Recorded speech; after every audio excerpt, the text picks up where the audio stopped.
Bonjour, mes amis. My name is Dominique Bijan, and I want to welcome you to Boudoir Bedtime Stories. If this is your first time, welcome. I'm so happy to have you. And if you are a returning friend of mine, welcome back, and I am so happy to see you again. Before we get into my adult bedtime stories, I do have some housekeeping rules that I'd like to go over, if that's okay with you. And now for story time. Tonight's story is titled A Fairytale Hike to Forget. It was Christmas Day, and a sweet fairy named Lena was not big on holidays ever since her fairy godmother had choked on a mistletoe mac and cheese, never to be heard from again. An eggplant whom Lena was smitten with had offered to whisk her away to take her mind off of the holiday and to celebrate his birthday, which fell on the following day. Eggplant, who was very popular, reportedly has dipped his eggplant stem into roughly 700 fairies and their dust boxes within the last 5 years type of popular, invited Lena onto a moderate to strenuous night hike along Griffith River and up Griffith Mountain on an old abandoned trail. Lena was not aware of how dark and secluded the trail was and had never been in an environment such as this with Eggplant. Lena was hesitant. Knowing that Eggplant had dipped into over 700 fairy dust boxes within the last 5 years, she wondered, might Eggplant also be a serial killer? Because 700 fairies, what the heck? Upon arriving at the hike's starting point, Lena thought to herself, am I about to be serial killed? Lena searched her pouch for her protection blade, but the only thing inside was her fairy dust box. This troubled Lena. Although every last one of Lena's intuitive alarms were sounding off, loud and red, there was a harsh whisper telling her that she was safe.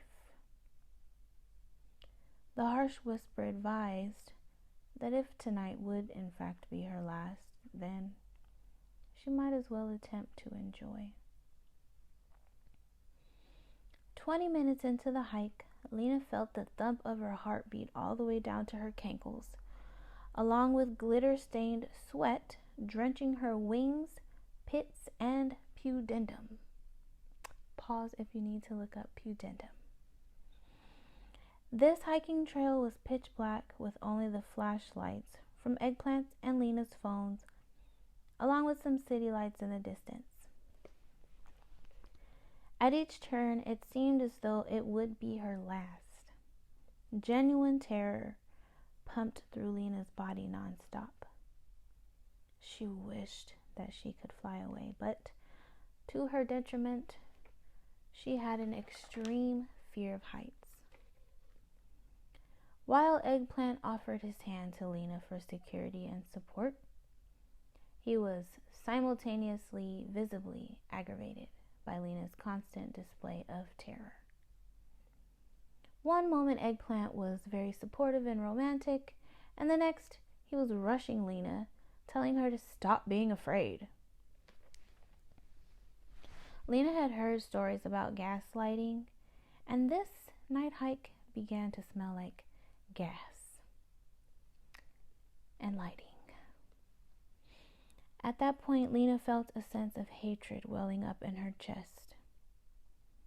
What's sick about that was that Lena simultaneously experienced an intrusive urge to please and to impress Eggplant. So she pressed on. Not long before that hike, Lena had been struggling with maintaining her emotional stability due to some very difficult fairy life situations. Eggplant may very well have been the blade that severed her wings. Lena and Eggplant had arrived at the hike's apex. The two sat and stargazed for nearly 2 hours while Eggplant vented nonstop about the life and struggles of an eggplant. At that point, Lena only desired to make it back down, alive and unscathed. "It's getting pretty late," Lena nervously muttered. Eggplant agreed, grabbed Lena's hand, and headed for the trail. Halfway through Lena's excitement to reach their vehicle, Eggplant asked Lena if he could show her something. Reluctantly, Lena obliged. Eggplant presented to Lena his eggplant stem and suggested she open her fairy dust box so that he could take a dip and meet her magic. Lena was very uncomfortable with and disheartened by Eggplant's request, and felt that she may not make it home had she rejected the request. Reluctantly, fearfully, remorsefully, and disgusted with herself, she again obliged. As Lena disassociated from the encounter, in just a few moments it was over. For the remainder of the hike, Lena experienced flashbacks of cold, crisp air shooting up her thighs, tiny pebbles and dirt in her wings, soreness in her eyes from squeezing them shut and fighting back glitter-stained tears, and lastly, her attempts to balance her stance to avoid falling face first into a hill of gravel. A few minutes later, Lena was in Eggplant's front seat, buckling up, anxious to return home. At 12:06 a.m., Eggplant began to sing happy birthday to himself, outraged that Lena had not wished him a happy birthday at the strike of midnight. The truth was that Lena was still trying to disassociate from what had occurred coming down that trail, and just wanted to get home. Eggplant was Lena's first encounter with gaslighting. Although Lena noticed signs early on, she felt like she was required to give this eggplant a chance, maybe an opportunity to reflect and to grow. Naturally, sweet fairies like Lena were empathetic and optimistic. Lena felt the weight of the responsibility to offer empathy and opportunities because, to her understanding, Eggplant was the one giving her a chance.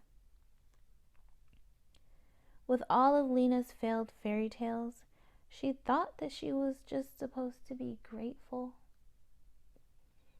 Lena had not yet realized her true value as a sweet fairy in this world. Therefore, it reared its ugly head within her relationship choices.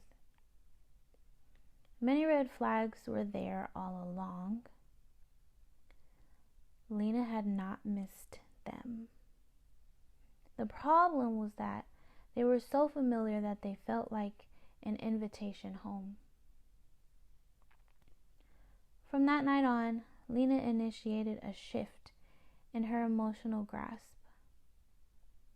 She vowed to never again suppress her intuition regarding any person, place, or situation, and to protect her fairy dust from gaslights and from red flags.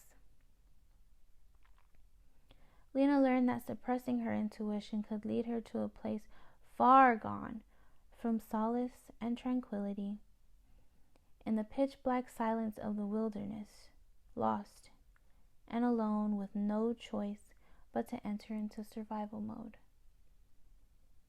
Lena hopes to one day impact fairies around the world in a way that leads them to the tranquility and to the solace that they deserve, while staying far, far away from eggplants of any kind. And that's all for now. the end. And I want to say good night, and I hope that you are a little bit more relaxed and can enjoy your slumber. Sweet dreams.